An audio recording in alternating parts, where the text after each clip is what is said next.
प्रतिष्ठा।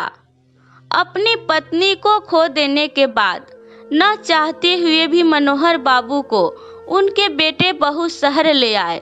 शायद बिरादरी का दबाव था या समाज में अपनी छवि का। यहाँ आकर मनोहर बाबू को अक्सर तानों से सामना करना पड़ता था। क्या पापा जी, आप ठीक से खाना भी नहीं खा सकते? देखिए कितना गिरा दिया टेबल पर।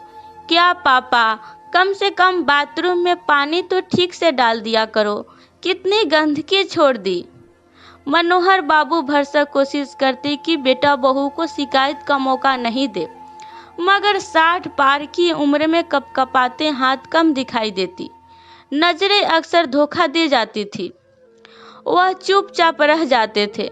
कभी कभी तो मन करता इससे अच्छा तो गांव में अकेले रहकर भूखे या घुट घुट कर मर जाता, मगर फिर अपने बेटे की प्रतिष्ठा का ख्याल आता तो सिसक कर रह जाते।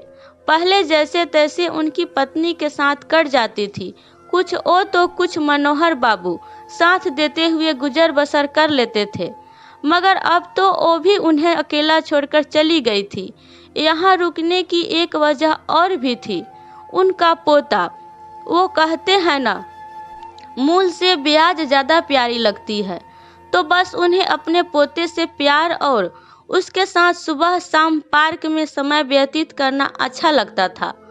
आज भी सुबह सुबह बहू ने जोरदार लतार लगाई थी नाश्ते पर। बेचारे ठीक से नाश्ता भी नहीं कर पाए थे। पार्क की बेंच पर बैठे हुए अपने दादाजी को भीगी हुई पलकों को साफ करते हुए देखकर नन्हे केशव ने उनके आंसुओं को पोंछते हुए बोला, दादाजी, हम इंसान बूढ़े क्यों हो जाते हैं? पोते केशव की बात सुनकर मनोहर बाबू कुछ देर उसे निहारते रहे, फिर अपने आसपास नजरें घुमाने लगे। आसपास बच्चों से लेकर जवान बुजुर्ग सभी नजर आ रहे थे।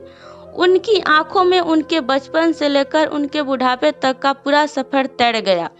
अपनी भीगी आंखों और कपकपाती जुबान से इतना ही बोल पाए ताकि हमारे मरने पर किसी को अफसोस ना हो।